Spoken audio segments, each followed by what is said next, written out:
All right. Good evening, everyone. I hope I am audible. If I'm not audible, please let me know. Um, Welcome to this course of Aeroengine gas turbine cycles. I am Ganesh Kumar. I am a PhD student at IIT Gandhinagar. So this course is offered by Professor Chetan Mistry from IIT Kharagpur. Um, I oh, all right. So I think more people will join. Maybe we will start right away. Um, so couple of things about this course is, as you all know, you must have gone through week one lectures. Um, by now you must have some idea about how what this course is about. It is about aircraft propulsion. So basically, we focus more into studying gas turbine cycles. Uh, that is of particular interest to aircraft propulsion. So each week we will study different set of cycles. For some cycles we will study for like 2-3 weeks. For example, initially we will start with turbojet engines, and then we will slowly move to turbofan engines, and then turboprop engines, and then few additional engines such as like uh, prop fan engines, unducted fan engines, and rear fan. So you will see a lot of varieties of aircraft engines that is being currently used, and we will study uh, every one of them at a very uh, at a much detailed manner than you would study in a basic aircraft propulsion course. Okay, so it is not a typical aircraft propulsion course. It's at a much higher level than an aircraft propulsion course, and I guess there will be, so I think almost around um, 10 to 12 participants are there. So I guess you guys must have some background in mechanical engineering or aerospace engineering. Also must have some background in, let's say, fluid dynamics and thermodynamics, right? So I think that background would be very much useful when you study such a course. If you have taken an aircraft propulsion course, then that is also this will nicely complement that, but that is not necessarily important. Um, yeah, so that is the short, you know, detail about this course. And I also very much thankful to Professor Chetan Mistry for giving me this opportunity to conduct this problem solving sessions. So in this session, what we do is we typically I solve one or two problems max, and that will be related to your assignments for each weeks, and that might be useful for you to solve your assignments. I will not solve your assignment problems here, but I will solve a similar kind of problems which would be useful for you while solving your assignment problems. This session is particularly to help you understand the concepts better. So if you have any questions, you feel free to switch on your camera or mic, and then start talking. So this is not like an one way lecture. I'm not going to give you any lectures. That is why we have lecture videos for every week. This session is only to have a good interaction between us, to understand the concepts better, to clarify your doubts, and um, I will solve a couple of problems for your understanding. So feel free to stop me anywhere in between. If you have doubts, just stop me anywhere. No need to uh, wait till the end of the session. Okay. um, and the session timing is going to be 3 to 5 every Sundays, and for next 12 weeks or next 11 weeks without this. um, uh, yeah, and I really appreciate your dedication towards studying this course and also attending this session. I know this is on Sunday and it's Sunday evening. I really appreciate, and I hope it would be of very good use uh, uh, for your career. All right. With that short introduction, maybe I will quickly get on into what has been covered in week one. It would be very nice and very useful if you uh, go through the week of that particular week's lecture before attending this session, because I'm going to solve those questions in front of you, which is going to be related to that week's lecture. So today we will, study about we will look into week one what we all studied, and we will solve one problem. I have a one problem in front to solve in front of you, um, and then we'll go from there. Okay. Again, before we start, if you have any questions, please let me know. Please feel free to unmute yourself and also stop me anywhere. You can also use this chats to communicate with me. Maybe. And one more thing is this session will be recorded and I will upload this in a YouTube, and you will soon get a YouTube link. So if you want to go and uh, check or recap again, you can always visit the YouTube link to understand this. Okay, so this will be recorded. Um, but nonetheless, I would really appreciate you to come and attend this session. So because this is an live interactive session, so uh, it would be useful only if you come and attend. Okay. Um, all right. My recording is working. Hello, sir. I have a question. Yes, yes. Please go ahead. Once we are finished with this course, or in the following lectures, professor will be explaining how we can practically apply this process in finding the specific fuel consumption trade-offs, like that. Mm, How can we practically apply to the real-time engine when we, let's say, we are working on industry? right. Um, So how can we apply this knowledge in that? so yeah. Um, so the in industry the design process is like a very it's like very involved and very big. Um, and so here we are going to give you thermodynamic understanding of this gas turbine cycles. For example, if you take Okay. turbofan engines, turbofan engine is what we have been using in a commercial aircraft. So um, here we will be giving how do you analyze this cyclic process in a turbofan engine, right? um, and Okay. then in week 12 we have one uh, one topic called component matching, where you will be it that will be the next step. In a design process of, let's say you are designing a turbofan engine for any commercial application, so this whatever we study in this course will be like a first step towards that. Okay, the next step Okay. will be component matching, which we will touch a little bit in the next step. um, but as I Mm-hmm. said, this is like a basic fundamental step that you need to take before you get into designing real turbofan engines. But anyway, we will solve all the questions that we solve here are going to be a real turbofan or turbojet engines. It is not any Okay. um, it is not a typical thermodynamics or fluid dynamics problem. So that I am going to say right away. We whatever we are going to solve is whatever has been already designed. Okay, so we Mm-hmm. will not give you a design principles, we will not teach you a design principles in such a way, but we will teach you a Okay. fundamental concepts on how to go about designing such a thing, or whatever the cycles that have been designed till now. We will discuss Mm-hmm. that, and we will elucidate the concepts behind them. Okay, so that is Okay. what this course is about. Does that answer your Okay. question?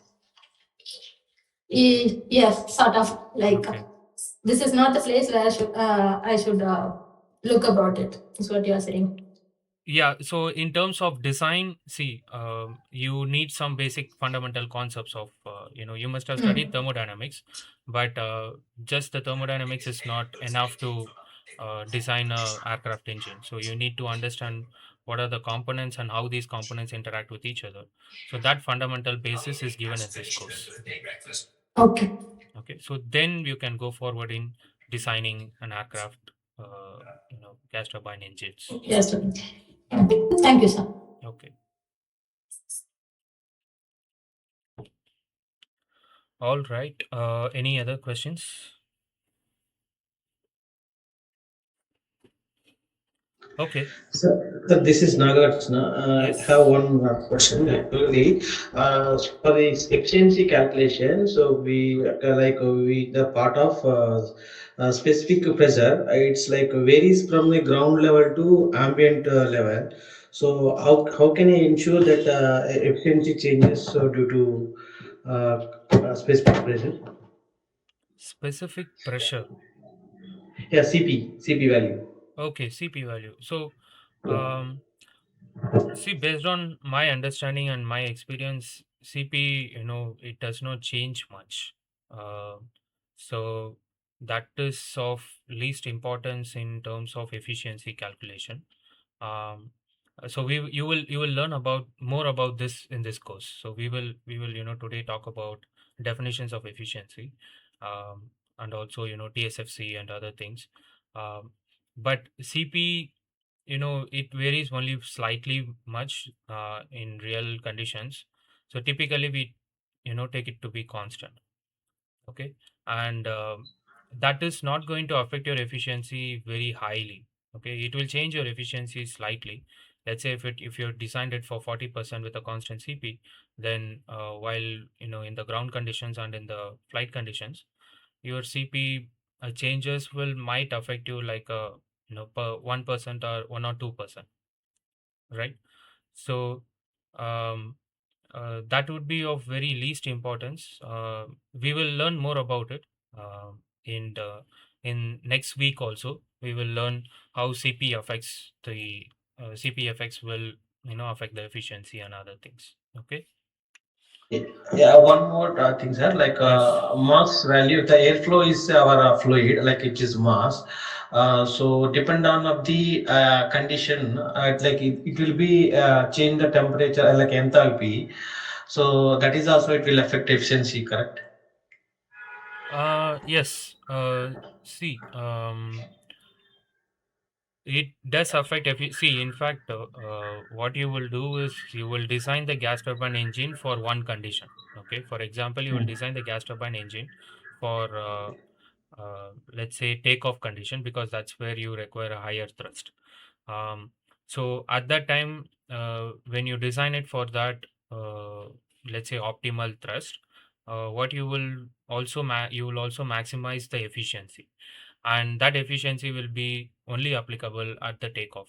Where when it is in cruise, whatever the changes in efficiency, you have to you know include that. You have to also additionally calculate that efficiency. That efficiency will not be the design efficiency that you designed your cycle for.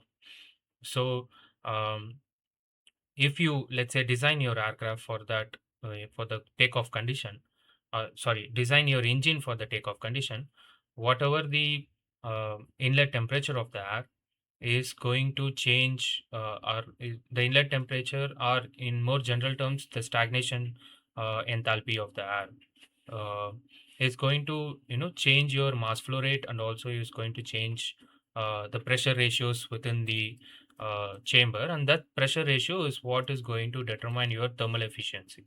Okay. So yes, what people do is typically engines are designed even for a specific regions. For example, if it is in US, most of the time you will operate it in colder conditions. If it is in India, most of the Yes. time you will operate it in hot conditions, hot climate Yes. conditions. um, and also they will design it for the cruise altitude, where your temperatures are minus 50 degrees Celsius. So you will operate at a freezing cold conditions. So um, this is what typically in real conditions what people do is a multi-objective optimization kind of program that they do to optimize the efficiency for based on your operating conditions. So that will be different for a commercial aircraft and for a fighter jets. Okay. So we will learn more about this also. We will see what are the you know what are the what do you call parameters that is going to affect your efficiency. Okay. and Yeah.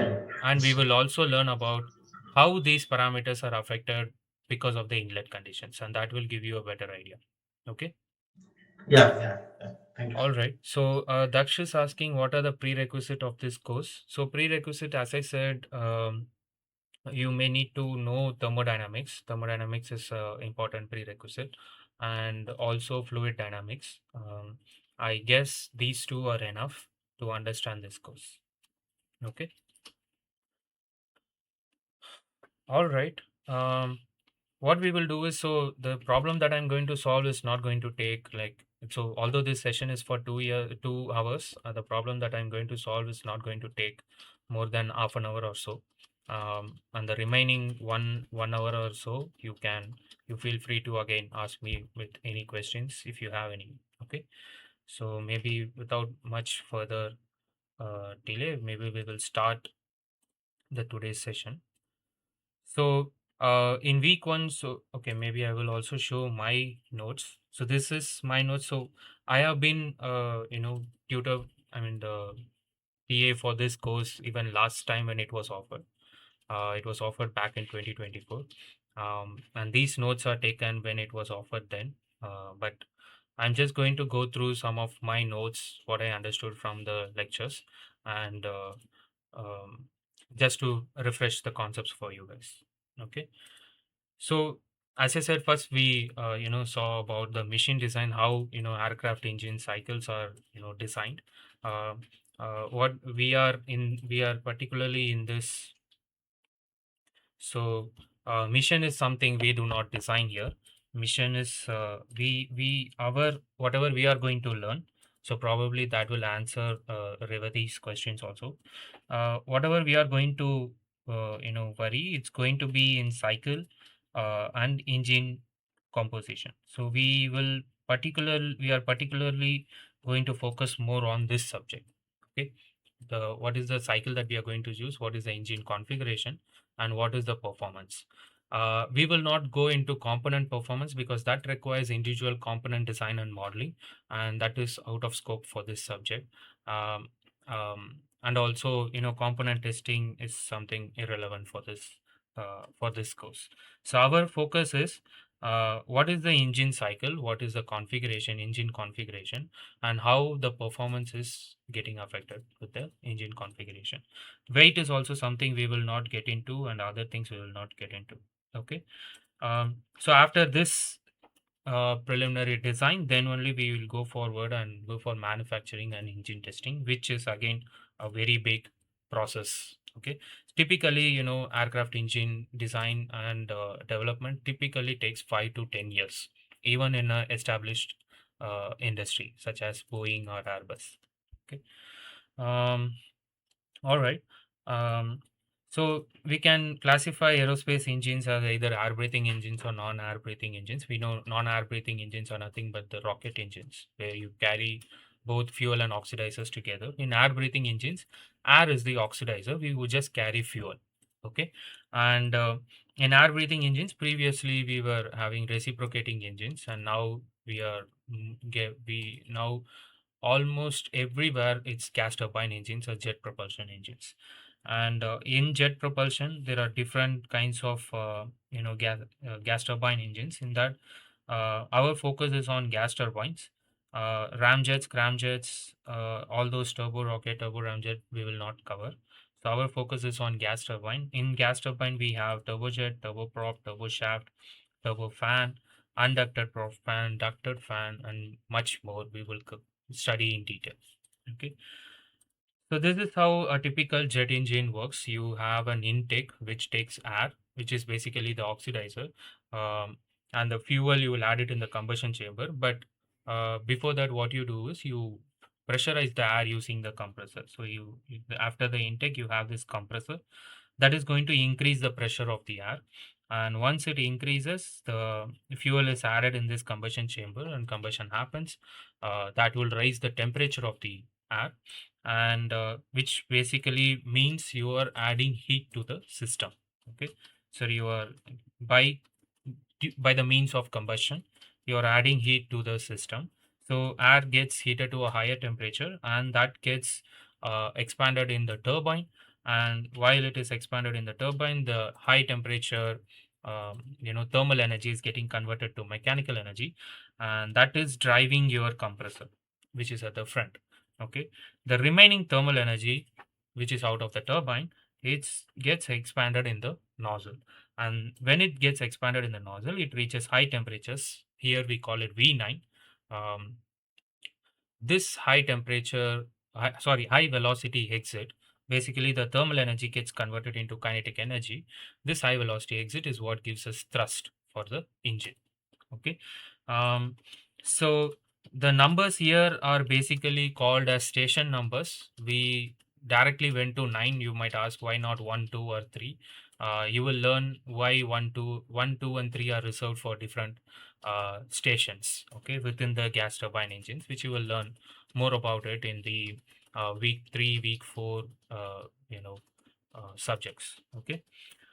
um, so basically, the we are trying to impart kinetic energy to the inlet gas stream, okay, or inlet air stream. We impart kinetic energy to a very high velocity, and that is giving us thrust in the forward direction. And the thrust equation, we know it's nothing but m dot into v9 minus v infinity is the velocity of the air entering the engine, and plus the area times the pressure. So this is the pressure thrust. This is the momentum thrust. We typically call this as momentum thrust. Or to be more specific, this is momentum thrust, and this times this is momentum drag. Okay. But anyway, we are more focused on thrust. What is the total thrust I'm going to get from the engines? And that is going to be simply m dot into V9 minus V infinity plus uh, A9 into uh, P9 minus P infinity. P9 is nothing but at the exit of the pressure at the exit of the engine. All right. So, and then we saw how each and every components are, imparting thrust. So I'm not going to get into details of that. So this is how the pressure varies. So this is the, atmospheric pressure, for example, or this is the atmospheric pressure, and it enters with some velocity. That's why total pressure is slightly higher. I hope you guys understand the difference between, static pressure and total pressure. Um, so total pressure is nothing but when you know, isentropically decelerate a flow to a zero velocity. Whatever the pressure buildup that you see is called the total pressure. So that is going to be your static pressure plus your dynamic pressure. Whenever the flow has some kinetic energy, that can be fully converted into pressure. When you add that pressure with the pressure of the flow, then that becomes the total pressure. So that is why when it comes at some V infinity, your static pressure will be lower and your total pressure will be slightly higher. Okay. And in the compressor, as we know, the job of the compressor is to pressurize, and it increases the pressure.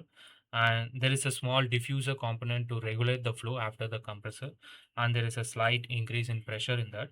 And in the combustion chamber, you are adding, you know, um, fuel, and the combustion is going to happen, and because of that there will be minor pressure losses. Okay, sometimes it would be even major also, but typically there will be some pressure loss that causes a reduction in pressure. And in turbine, as you know, the pressure is going to decrease, and that is what is taken as a mechanical energy to drive the compressor. So you see a drop in pressure, and the jet pipe is again a small tube which connects the turbine and the nozzle, and it's nothing but it doesn't do anything. It's just a tube, and that's why you see not much of a pressure loss.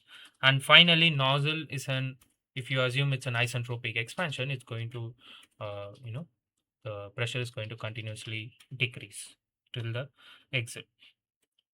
So, and this difference is your dynamic pressure, and this is what will increase your velocity, which means there is a you can see there is a very small difference between total and static pressure. But at the exit, you will see a very large difference between total and static pressure because your velocity has increased to a very high value. Okay, at the exit, and that is what is giving us the thrust. So this is how a typical pressure curve vary across the engine components, and this is stagnation pressure concepts, and we studied about the thrust. What are the different how different will be the thrust at each and every conditions during the flight. So at takeoff we will have a maximum thrust, and in the cruise we will have typically we will have the minimum thrust. Okay, because at the cruise we do not need enough thrust. um, and then descent and landing we will have a lower, we will have lesser thrust, because in descending you let the gravity take the you just need to maneuver it, you let the gravity do all the job for you. Okay. And then as I said, the thrust we can write it down like momentum thrust, momentum drag, and the pressure thrust. um, so Daksh is asking why in the combustion chamber the pressure increases. So pressure typically don't increase, pressure decreases in the combustion chamber. It has to decrease in the combustion chamber because of so especially in the combustion chamber, combustion is happening, and no, why it not increases? So in the combustion chamber, um, so you are adding only fuel. You do not change. So for example, there is no processes that causes change in the pressure inside the combustion chamber. You just add fuel and combustion happens, and typically combustion comes up with it is no longer an isentropic process. So um, it typically causes decrease in pressure. Okay, so if you do a control volume analysis, in an ideal scenario, we expect the heat addition to be in constant pressure process. um, it it is not like combustion will not increase pressure or it does not decrease pressure. We designed it in such a way. So in a cycle, in a Brayton cycle, for example, it's a constant pressure heat addition. But in reality, we do not have a constant pressure. We will have a slight decrease in pressure, okay, in the combustion chamber because of uh, you know uh, non-isentropic processes. You will have a decrease in pressure. So maybe in the next week you will study in detail about combustion chamber, and you will see when you are adding a heat thermodynamically, you will you the isentropic process will lead to a non-isentropic process will lead to a decrease in pressure, not an increase in pressure. Okay, it's a thermodynamic limit. You will see that in the next week. Okay.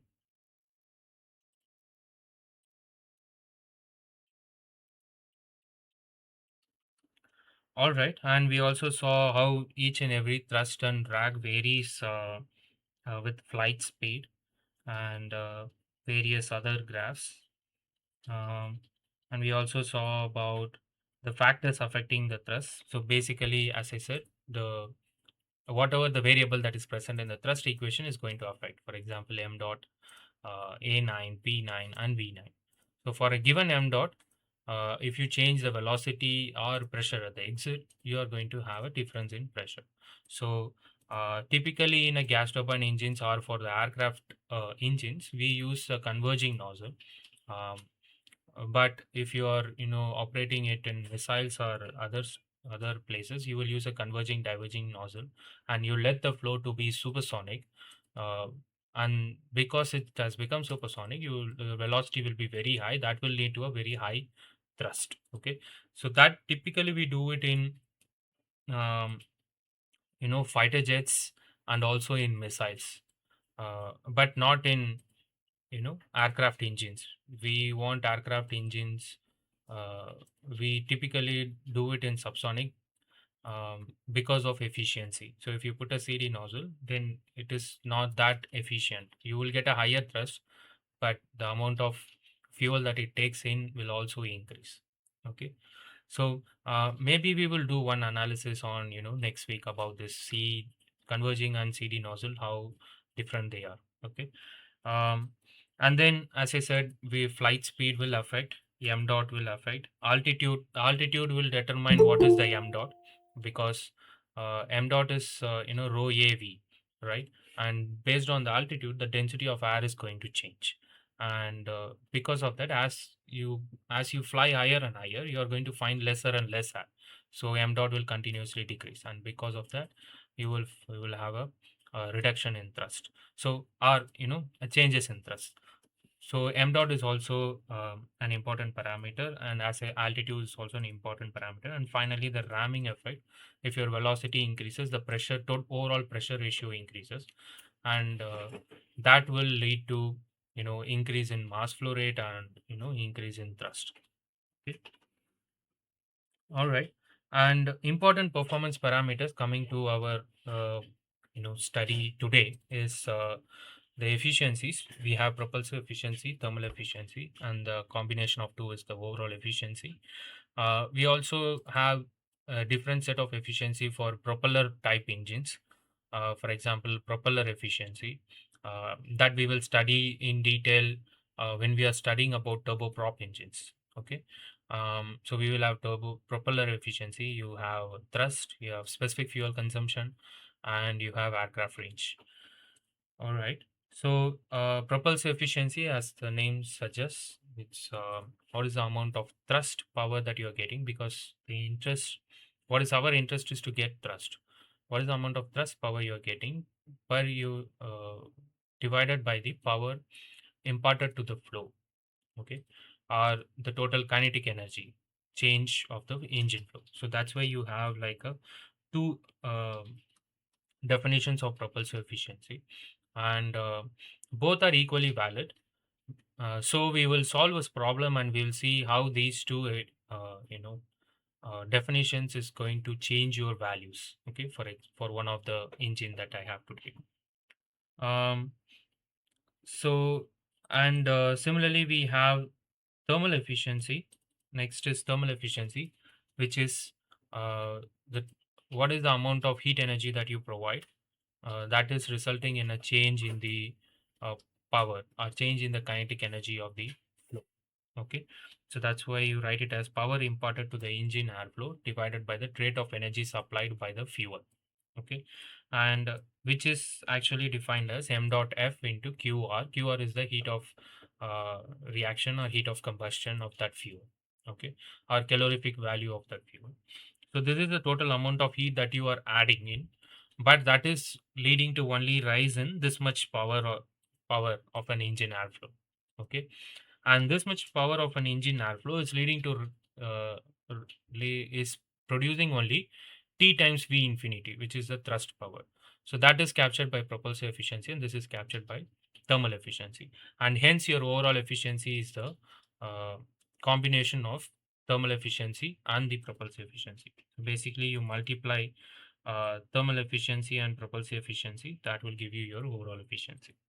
Okay, and yeah, and then take off thrust. So, and then specific fuel consumption is nothing but what is the amount of fuel you are spending per unit thrust.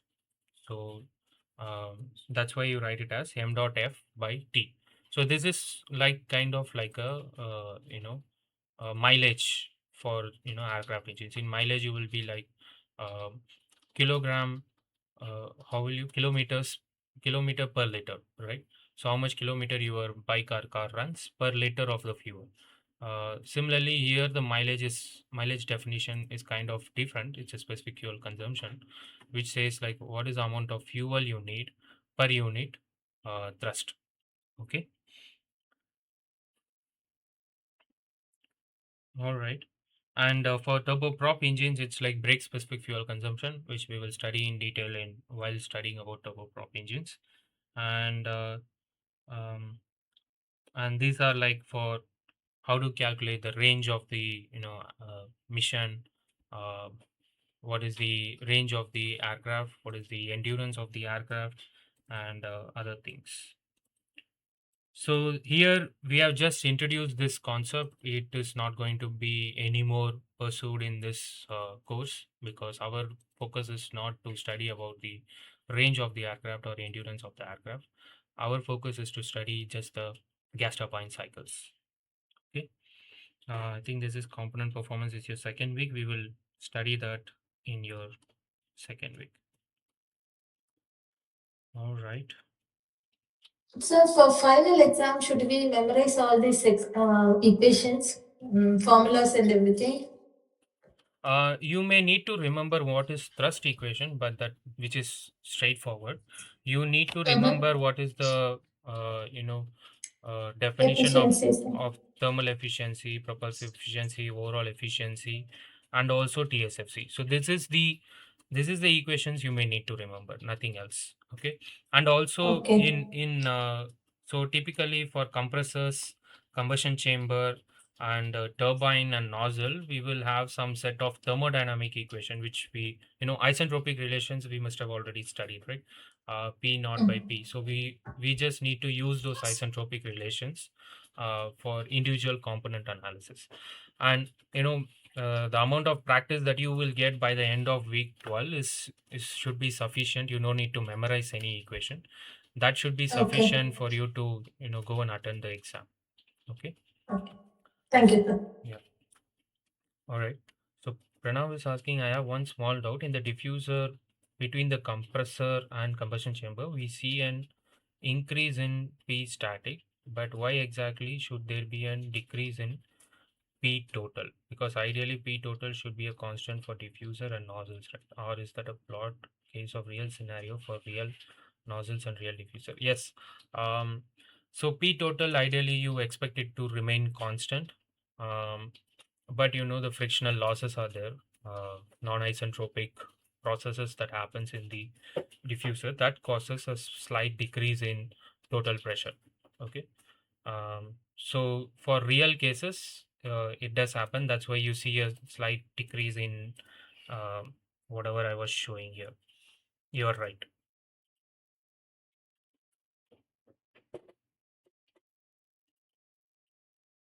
So you see the slight decrease is because of the um, you know real scenario where the losses are happening.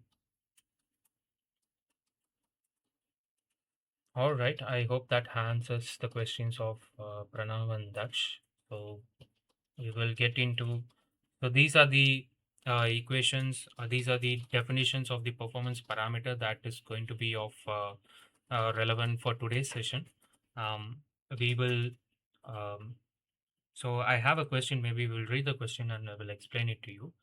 Um, That's just asking where will you upload these notes for us? Yeah. So I forgot to mention I will upload these PPTs and notes also in a Google Drive, and that also will be shared with you in due course of time. Okay. In a week's time, NPTEL itself will send you an email with both the notes and also link to the notes and also the YouTube video. Okay. All right. So the question that I have today is about an aircraft engine which consumes 120 kilograms per second of air, and a fuel to air ratio is 0.02. So which means m dot f by m dot air is 0.02, and when it flies at 200 meters per second at an altitude of 15 kilometer, where the ambient pressure and temperatures are this. Calculate the net thrust, propulsive efficiency, thermal efficiency, overall efficiency, and the TSFC for the following cases. Okay, what are the cases? So I have like four different cases where in each case I have an increasing exit velocity from 200 meters per second, which is same as the flight speed, and from there it keeps on increasing. And because of this increasing velocity, we will see how these efficiencies are affected. Okay, and also the exit pressure, I have a different exit pressure um, you know for 300 meters per second, case 3, and we will see its effect also. And finally, the second question is plot the variation in net thrust, propulsive efficiency, and thermal efficiency for different jet pressures from 12, 15, and 20 kilopascals.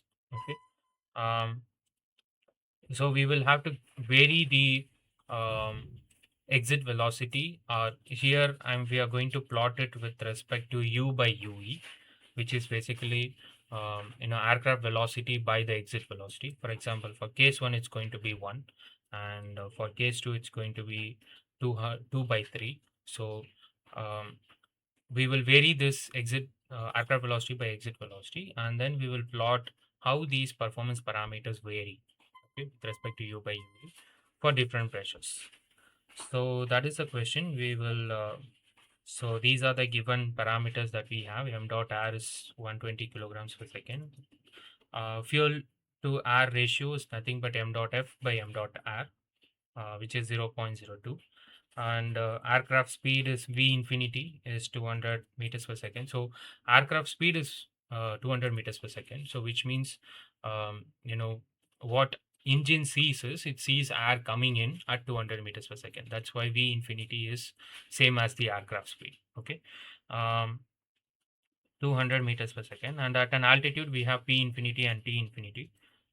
For 15-kilometer altitude, it is 12 kilopascal and 216.66 Kelvin. So we are supposed to find, thrust, propulsive efficiency, thermal efficiency, overall efficiency, and TSFC for a given V9 and P9. For the case one, your V9 is nothing but your exit velocity, which is 200 meters per second, and P9 is 12 kilopascal. So first thing is we will find the thrust, see how it varies. I hope the question is clear for everyone. If not, uh, please unmute yourself or you can use the chats. Okay. So we will calculate one by one and see how, I will show you how to calculate each of these variables, and then finally we will plot how they vary. Okay. Um, so the first thing is thrust. Thrust is m dot. So we studied like m dot 9 into v9 minus v infinity. Here you see that you have 1 plus f times v9 minus v infinity. So this is nothing but, when you add fuel to the in the combustion chamber, whatever comes out, the mass flow rate that comes out of the engine is going to be mass flow rate of air plus mass flow rate of fuel. Okay, so that m dot r plus m dot f times v9 is the total momentum that is coming out, and what is entering is m dot r times v infinity, and that's why you see a small change in the thrust equation. Okay, I hope that is clear. So m dot r into 1 plus f times v9 minus v infinity, plus you have a pressure thrust p9 minus p infinity times area of the exit a9. So now we can substitute these values. So m dot r is 120 plus 1 plus 0.02 is 1.02 times 200 minus 200, uh, plus the pressures are same. So for the sake of completion, I added this, but this part is going to be 0. Okay, so together, if you do this calculation, it would come something around 480 Newton. Um, what I would suggest is, if you guys have a pen and paper, I would really appreciate if you can do this calculation, and also let me know whether these answers are right. So these calculations I did it from myself. I might have made some arithmetic mistakes. Okay, um, but yes, Mohammed Shah. So why that ANN become one? Why that? Which one? ANN becomes A9. one. Oh, yeah, yeah. So what happened was, so I took, okay, that is one of the assumptions. Here in this question, A9 is not given. So I took Okay. A9 to be 1. Okay. Okay. Okay. Thanks. Yeah. Typically it will be provided, so no need to worry. In this question, whatever I took, it was not there. So I just took A9 to be 1 meter cube, 1 meter square, sorry. And also one more thing I forgot to mention is the calorific value, which is 46, like 46,800 um, kilo joules per kg. Okay, that is also I missed to provide it here. Okay, that we will use it during thermal efficiency. All right. So what happened is, there was not, I mean, there is no increase in velocity. Whatever velocity which comes in is also 200, which goes out is also 200. But just because of the addition of fuel in the combustion chamber, we see a small thrust, which is 480 Newton. 480 Newton is a very, very small thrust, negligible thrust. Okay. Um, let's calculate the propulsive efficiency. So I have given a subscript of 1 here, which corresponds to one of the definition of propulsive efficiency, where what you have is you have T times V infinity is the thrust power. Okay. Now, what power is nothing but force times the velocity, right? Here the force is thrust times the velocity of the aircraft, which is V infinity. So this is the total thrust that we are total thrust power we are getting, and um, from where you are getting is the thrust power plus the excess power that has been wasted. So whatever air comes in, uh, and it leaves with some kinetic energy, right? So that kinetic energy we are not using it as a thrust. So that kinetic energy that with which it is leaving is wasted. So the net kinetic energy, and if you add that with your thrust power, that will be the total power that you have provided to the engine airflow. Okay. And that's why you see v9 minus v infinity is the difference in velocity, and velocity square times m dot by 2 is nothing but the kinetic energy or kinetic power that is being wasted. Okay. So when you substitute these numbers, for example, we found out to be 480 Newton, and V infinity is 200, and M9 is 120 plus 1.02, which is 1 plus F, right? 120 is just M dot R plus the M dot fuel you need to add. So for that, we have added 1 plus F factor. And this is 200 minus 200, since it is moving at, since there is no excess energy that is being wasted, you will get a 100% efficiency. So propulsive efficiency is 100% for this engine. Okay. And one thing about this is, it is very difficult to get a 100% efficiency. You can 100% propulsive efficiency, and whatever engine configurations that has been proposed, you know, uh, till now or in future, is to maximize this efficiency, propulsive efficiency. Uh, so thermal efficiency, people have maximized it to as much as possible, but um the propulsive efficiency was one of the important parameter that people want to maximize, and every engine configuration uh, that has been evolved from turbojet is to maximize the propulsive efficiency. Okay, and I think currently with the turbofan engines, you can reach a propulsive efficiency of around 70 to 80%, I guess. Okay. Yeah, there will be couple of turbofan engines which are very efficient. Propulsive efficiency is very high. We will study that more in week 4, 5, and 6. Okay, week 5, 6, and 7. Okay. Um, so for this, when you have aircraft velocity and the exit velocity same, your propulsive efficiency is going to be very high. Okay, and the second uh, you know definition of this propulsive efficiency is nothing but the thrust power divided by total kinetic energy change of the engine airflow.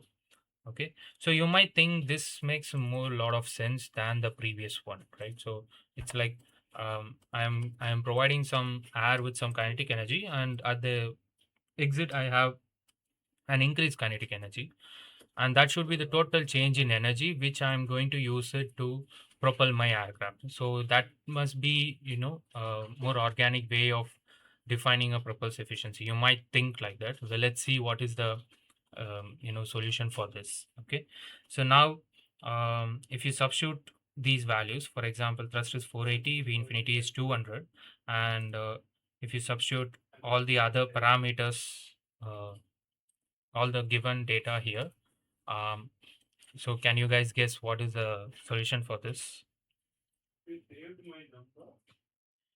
If you have a calculator, you can quickly calculate and let me know.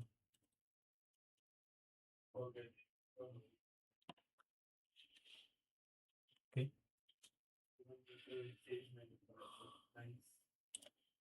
All right. So what it turned out to be is, um, it turned out to be 200%. Okay. Um, which is practically impossible, right? How can you get a 200% efficiency? The definition of efficiency itself would allow you to go from 0 to 100%. It should not let you go above 100%.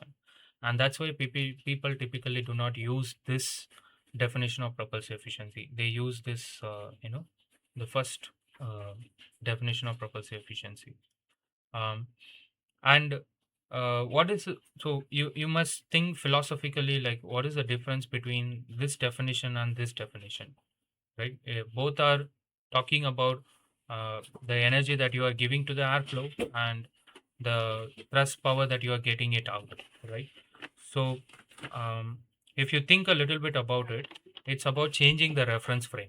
Okay, the first one is about when you are in the when you are, let's say, sitting on the engine, and if you calculate the energy differences, um, you will kind of come up with this propulsive efficiency. Okay, but when you are in the ground and looking at aircraft flying, then you will come up with this definition of propulsive efficiency. So I will not give you much uh, you know insights into this. You think about it, and if you can understand it, you give some thoughts and let me know in the next week if you can understand what I'm trying to say. If not, I will explain you in detail. Okay, so these are two definitions of propulsive efficiency. And finally, we'll also have thermal efficiency. And based on whatever we got till now, and we will better use this definition of total power imparted to the engine airflow. So that is nothing but T infinity plus m dot 9 by 2 times V9 minus V infinity square. So this part is the excess energy that is leaving the aircraft, divided by m dot f into qr is the total heat supply that you are giving to the engine. Okay. Now if you substitute these values, so as I said, this is also not given in the question. I should have ideally given in the questions. I will type it up and upload it when I upload the notes. Okay. um, so the calorific value of this fuel that we are using is, so we don't know what fuel we are using, but the calorific value is given, and that is what is important for us. So calorific value is 46,800 times 10 power 3 kilojoules per kg. Okay, so that's why it's 10 power 3. So typically calorific values of any fuel will be in this range. Okay, some 46,000 times 10 power 3. Okay. um, for jet fuels, jet A, or kerosene based fuels, typically SAFs, for example, everything will be in terms of 46,000, 48,000, 43,000 into 10 power 3. So now if you substitute them, it turns out to be a very low thermal efficiency, which is around 0.085%. So it doesn't matter what your propulsive efficiency is, it's under, even if it is 100%, your thermal efficiency is very low, which means you have not entirely used use the thermal energy with the thermal energy that you added to the system. Okay, so your overall efficiency will be just simply 0.085 percentage. Okay, and the TSFC is it's it will also be very high. It's around 5 into 10 power 3 kilogram per second per Newton. Okay, so here I'm using the SI units. Typically, people also write in terms of kilograms per liter, per Newton. But this is a very high TSFC. Typically, it is in the range of 10 power minus 5. Okay, um, this is the TSFC. So I hope this is clear. For one case, this is how you calculate the uh, propulsive performance parameters. If there are any doubts, please let me know. Please stop me anywhere. Okay. Now we will repeat the same exercise for case 2, case 3, and case 4. Here I'm just outlining. So this is routine step. You guys are very well good in this. So the thrust, again the same formula, which is m dot r into 1 plus f times v9 minus v infinity, a9 times p9 minus p infinity.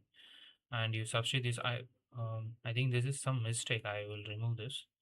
But this is the your thrust equation, and in the thrust equation, if you substitute these values, now what you have is your exit velocity is higher than, you know, uh, the aircraft speed. So aircraft speed is 200 meters per second, but your exit velocity is 300 meters per second.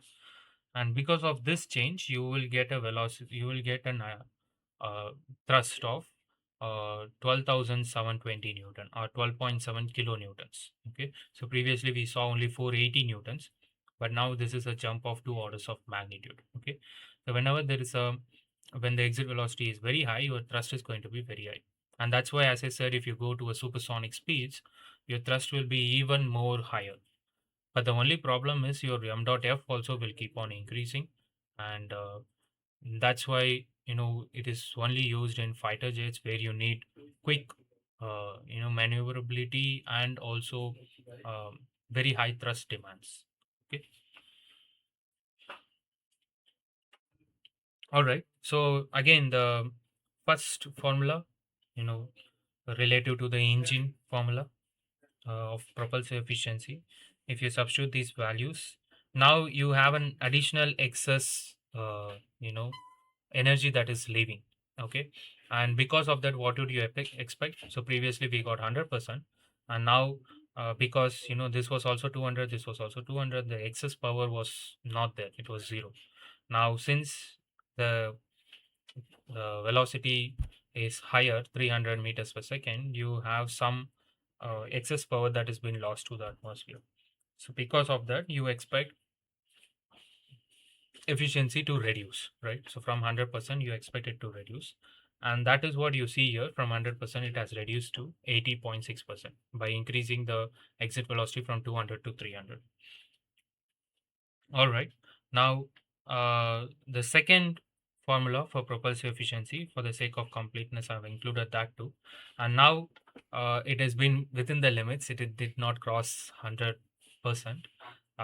This one shows that it is around 81.85%. And um whenever only at the extreme cases, suddenly this second definition of propulsive efficiency blows up to 200.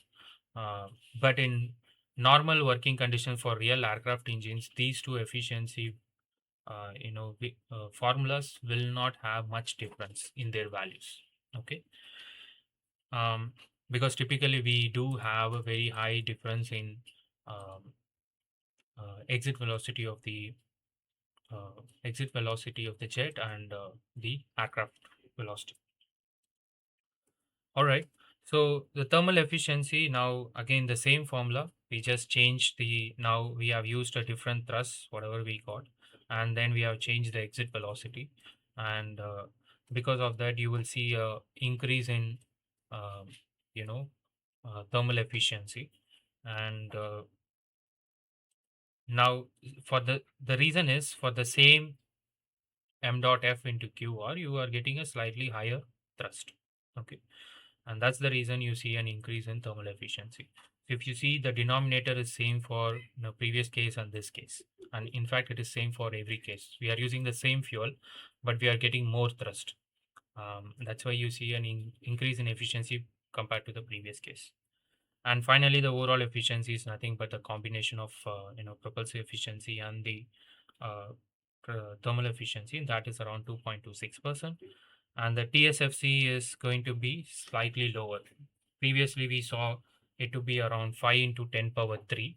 Now it is lower, 1.87 to 10 power minus 4. But still, this is also higher.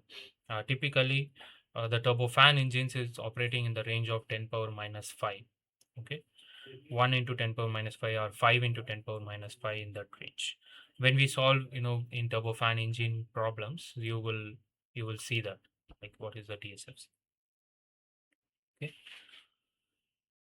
All right. So similarly for case 3, I'm not going to bore you much about again the same equations. Um, so what happened is, additionally we have the exit pressure was 12 kilopascal till now, which is same as ambient condition. Now our exit pressure has increased to 16 kilopascal. Then you have an additional pressure because of additional thrust because of this difference in pressure. and that's why from 12,720 newtons, your pressure has increased to 16,720 newtons. And similarly, because of this increase in pressure, you will see an increase in propulsive efficiency. So you are getting more thrust power, for the same, uh, change in the for the same, uh, um, excess energy that is being wasted. For example, this part is same in the previous case and this case, but you get a higher thrust. Okay, that's why you see an increase in propulsive efficiency. And similarly, for the second one also, you will see an increase in propulsive efficiency, but now in this case it has crossed 100%. As I said, the second formula is not very reliable. um, in real engines it might be, but for these kinds of simple problems, it's gives us higher efficiencies. All right.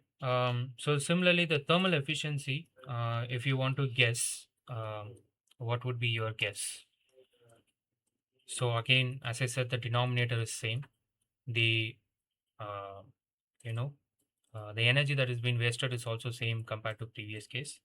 But only thing is you see an increase in thrust, which is from 12,000 it has increased to 16,000. So that will lead to an increase in efficiency, which is around 3 point. Before it was 2.8%, now it is 3.5%. So now if you substitute, when you multiply these two together, you will get overall efficiency of 2.98, and your TSFC is slightly lower because of increased thrust that you are getting for the same fuel flow rate, which is 1.434 into 10 power minus 4. So here we try to minimize your TSFC as small as possible, for cost reasons. You do not want to spend more money on fuel, right?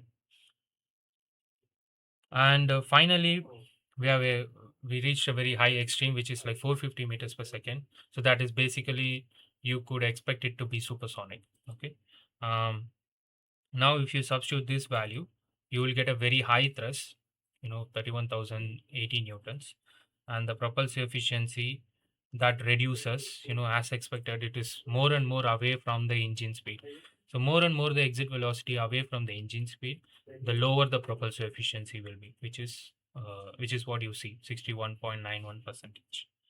And the propulsive efficiency again too also will be lesser, 62.2 percentage. And the thermal efficiency, you will see it to be slightly increasing because of increasing thrust, which is 8.94 percentage. Basically, you are obtaining more thrust from the same fuel, right? So 0.02 has not changed. That's why you see an increase in uh, thermal efficiency. And hence your overall efficiency is 5.53 percentage, and your TSFC is again lower, which is around 7.7 into 10 power minus 5 kilograms per second per newton. Okay. um so is the calculations clear? If you have any doubts, please let me know.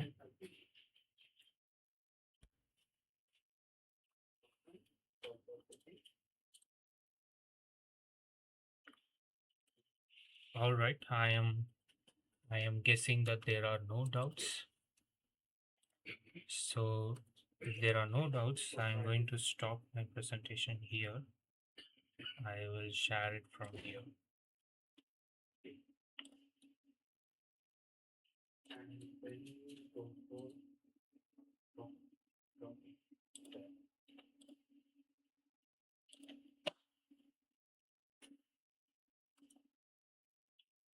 All right. I hope you guys can see my screen. So what I did is, for the second problem, instead of me trying to solve it again and again, I wrote a small MATLAB code. Okay. And to get 1 second, let me see whether this is getting recorded. Okay, this is not getting recorded. Okay, 1 second, give me a minute.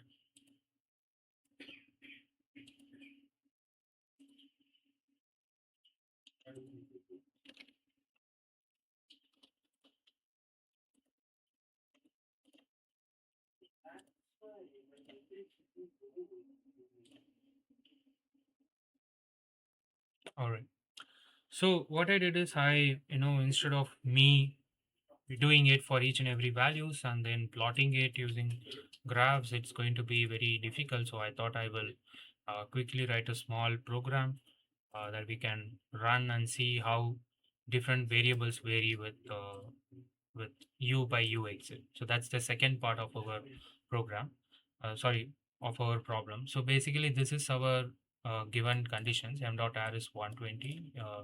U infinity is or v infinity is 200 meters per second aircraft speed, and this is pressure and the temperature of the ambient conditions. In addition, I also assume that A9 is 1 meter square, and which I think you no need to assume, it will be given in the question. So I will update that in the question. Um, so what we are asked to do is we are asked to vary the pressures. Let's say exit pressures keeps varying from 12 to 12, 15 or 20 for different exit pressures.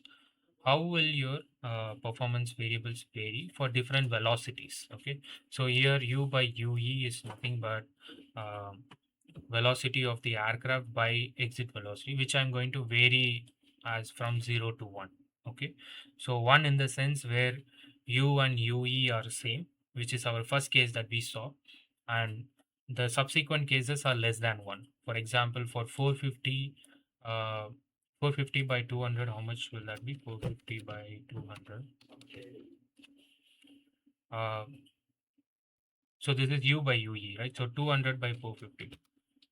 So your exit velocity is never going to be lesser than um, flight velocity. So the case 4 is the highest, so that is around zero point 0.4. Okay, so if you keep on varying like this, how much these performance parameters going to vary? So I'm not going to get into details of this program. Is just um, I will just show you what are the definitions that I'm using. For thrust, as I said, it's a normal definition, that's m dot into 1 plus f into ue minus u infinity times a9 into p minus p infinity.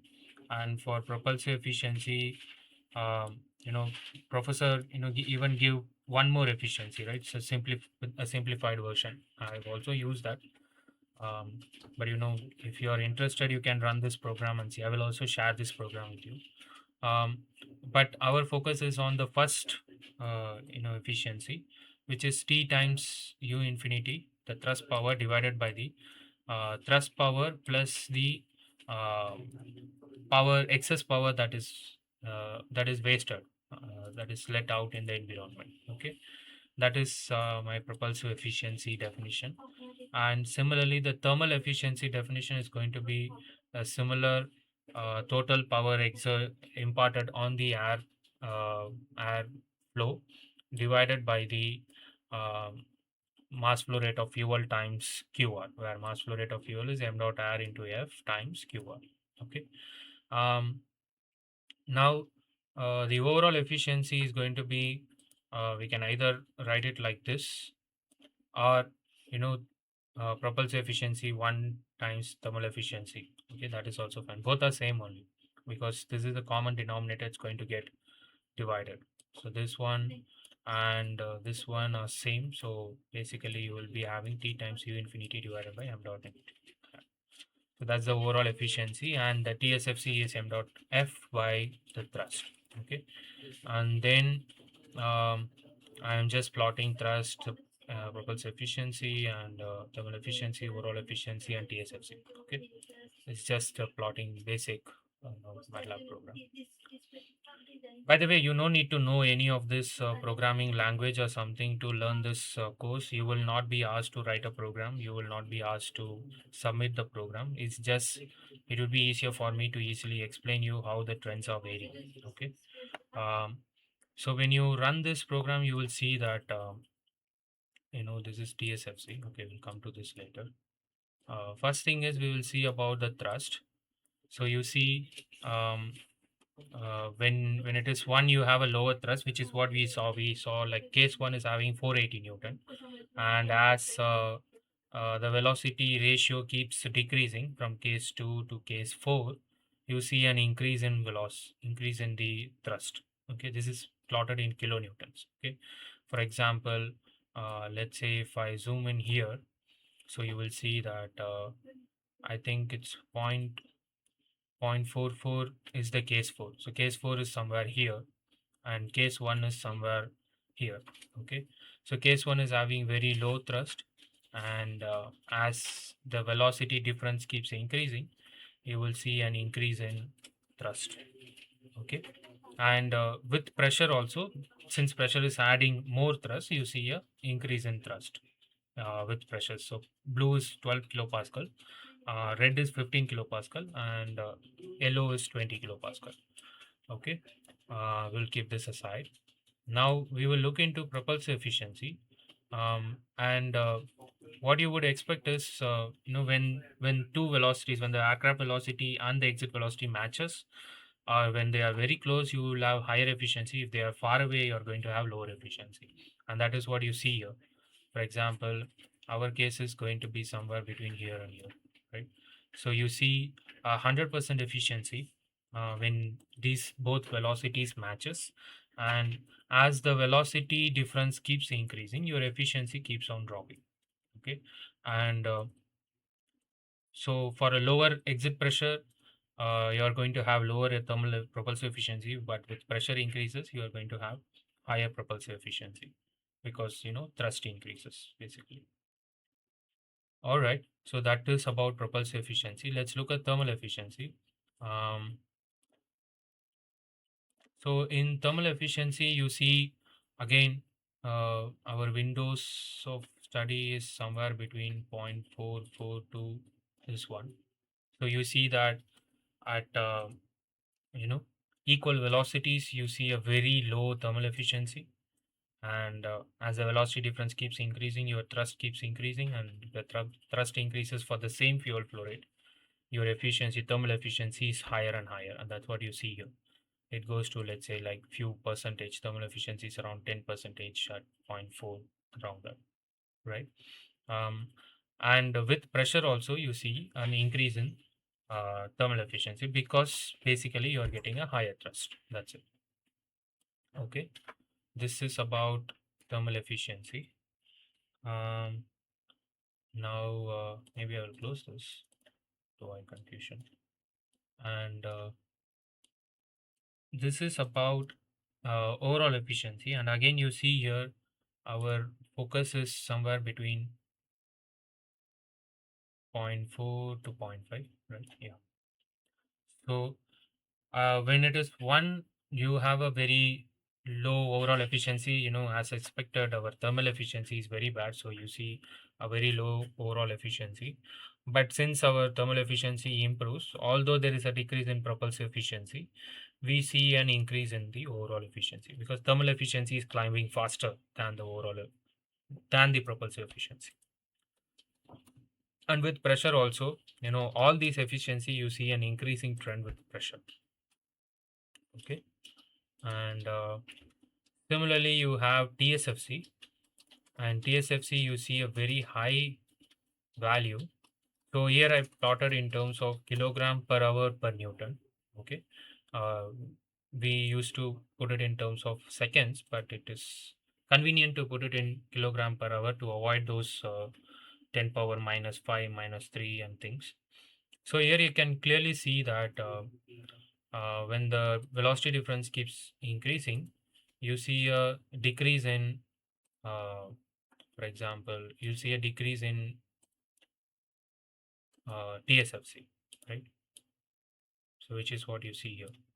So with when the UG is very high, when the UG by or U infinity by U9 is very high, you see a very high TSFC, and as your velocity difference increases, you see a lower TSFC, simply because increase in thrust for the same amount of fuel. We kept fuel mass flow rate same. That's why you see this trend. If the fuel mass flow rate is no more same, you will not see this trend. Okay, please understand the you know assumptions that we made. We kept the fuel mass flow rate same. Okay, all right. So this is about TSFC. This is how things vary. But one thing about here is with 12 kilopascal, you will have a higher TSFC, while with pressure increases, you will have lower TSFC. Again, the same reason.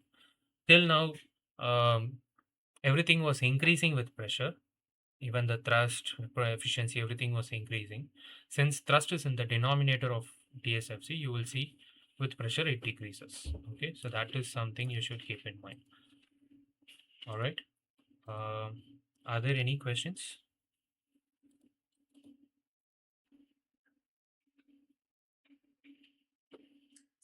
No, All right. sir. All right. Thank you very much. I will stop sharing it. I will go back to my. Uh,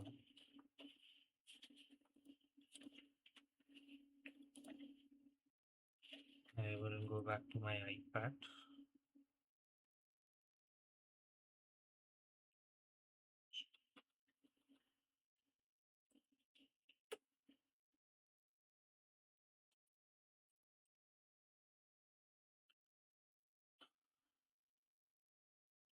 All right. So this is about different cases, and so for thrust, I just made it in.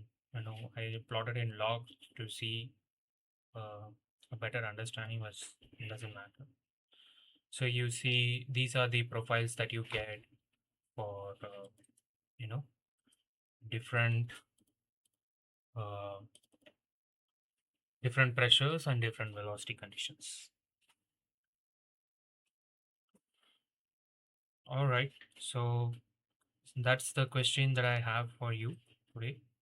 If you have any questions, please feel free to ask me. Um, so also, in next week, please go through the entire week two syllabus and come for the class, come for this session. Then I will solve a similar problem for you guys next week too. Okay. Um, So, as I said, I will be staying in this session for till 5 o'clock, till the assigned time. Uh, if you have any questions, please feel free to stay back and ask. If not, I will meet you in next class with another problem. Okay. I hope this problem would be useful for you to solve your week one assignments. I think your week one assignment does not have much problems. It has only one problem, and that is also straightforward.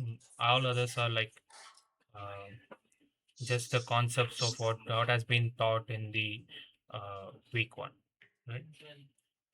Yes, that's right. All right. Thank you very much for Thank you attending. so much, sir. Yes, thank you. So Yeah, I will we'll stay go back. through. If we have any question, I'll get back next week, sir. As of Yes, now, I don't have any question. Thank you so much. thank you. All right, I will stay back. Feel free to leave the meeting if you guys want to.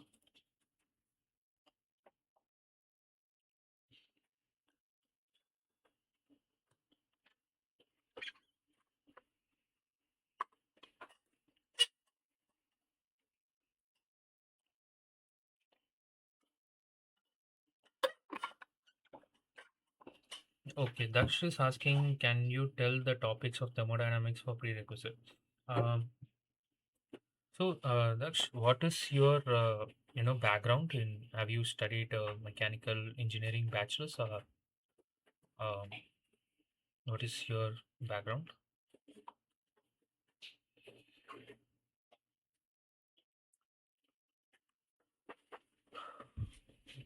You can unmute also, not necessarily need to type.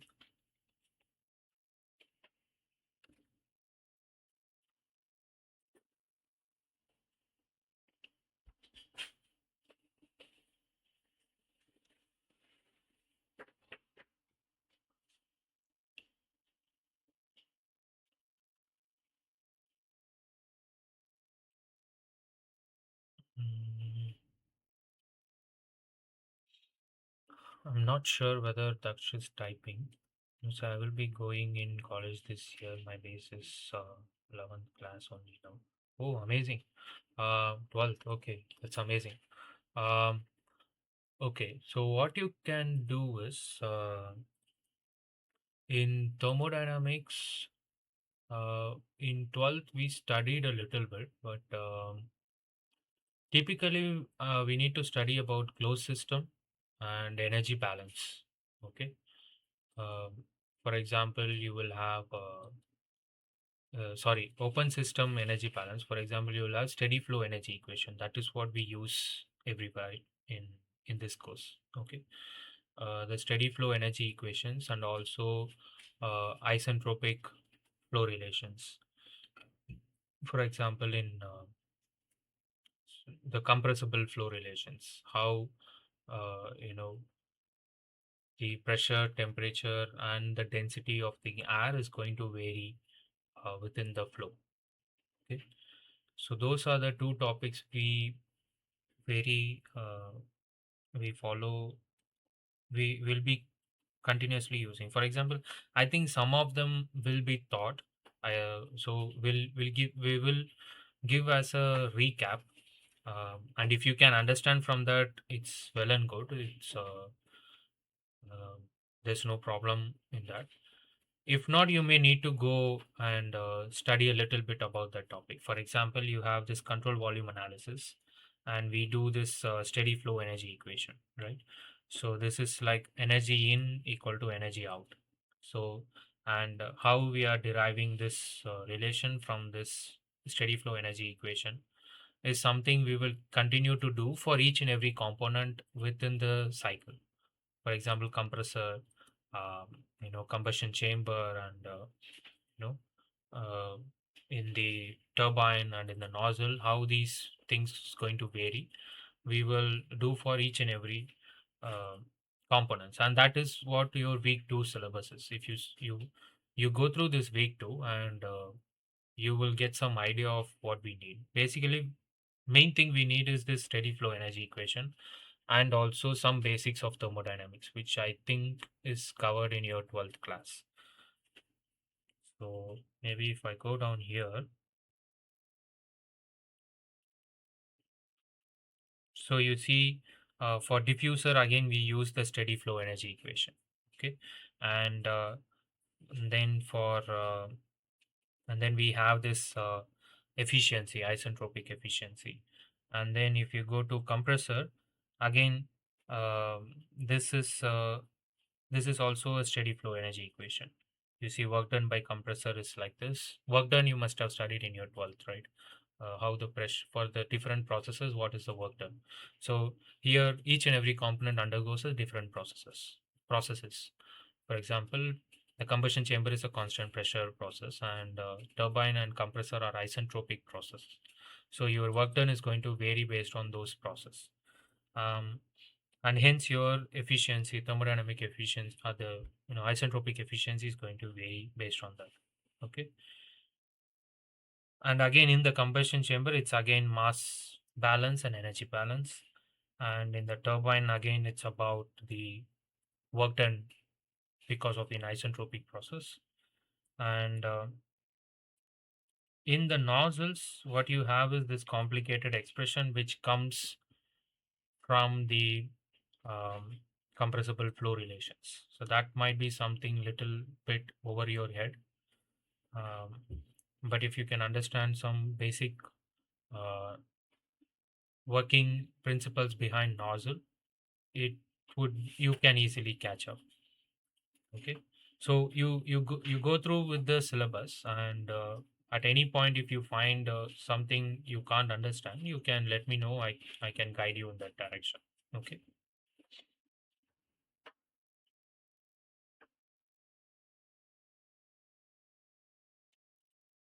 All right. Thank you, Daksh.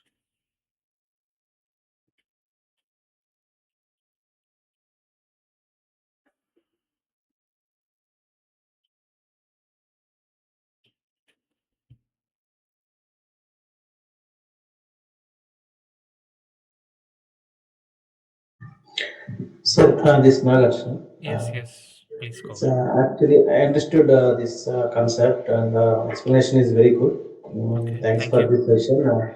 I don't have any doubts as of now. So Okay, in the next session, I will just check with most of sure, it. Okay. sure. Yes. Okay. Thanks for good session, sir. You It's a you no very need to call me sir. You can just call me Ganesh. It's fine. I'm just a yeah PhD yeah student. Yeah. Yeah, okay, thanks. Yeah. Uh, Thank you. Thank you, Nagarjuna. Thanks for joining. Yeah.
Hello, Robin. Robin Isaac. Do you have any questions?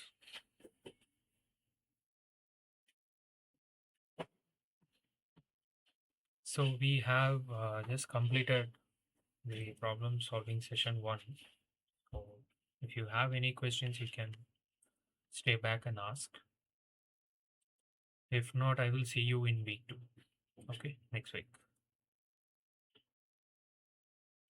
If you have not attended this session, so I will soon upload this recording of this session so you can view it in the YouTube. Okay, I think NPTEL will soon share the links of YouTube video and also the notes of this. Okay. Sorry, sir. I'm Robbins. I just joined you, sir, because I'm working in Middle East, and it's a working day over here. So I just joined. I'm sorry, I was unable to join early because I just came straight back from work. No problem, Robbins. So we start at 3 and it goes till 5. And typically, what we do is I just solve one or two questions, which is related to the assignment problems. Um, so we just concluded that session. So I'm just staying back. If someone wants to ask any questions, I will be here. So don't worry about it. If your time permits, you try to join 3 to 5 from next week. Yes, sir. If Next not, week, I'll definitely try, sir. yes, Is it, sir? Is this session being recorded so that I can have a look later on? yes. I have recorded this session, so I will soon Yeah. upload this in YouTube, and I will share you the link. And you must have registered in NPTEL, right? So in your NPTEL, Yes, sir. in your NPTEL forum, then there will Yeah. be an additional problem solving session, uh, place a link there. You can access both the materials and the recording of this session. Okay. Oh, thank you so much, sir. So kind of you. Do So, sir, I'll No have a look problem. into it later when Yeah, time permits, sir. sure, no Yeah. problem, no problem. All right, sir. We our time zone is 2.5 hours behind Indian time. That's a problem. Okay, Yeah. okay, All right. all right. Thank Thank you. you, sir. Thanks for Thank you so joining. much, sir. Yeah, Pleasure meeting you. yeah. Thank you, sir. Bye. Likewise. Thank you. Bye. Thank you, sir.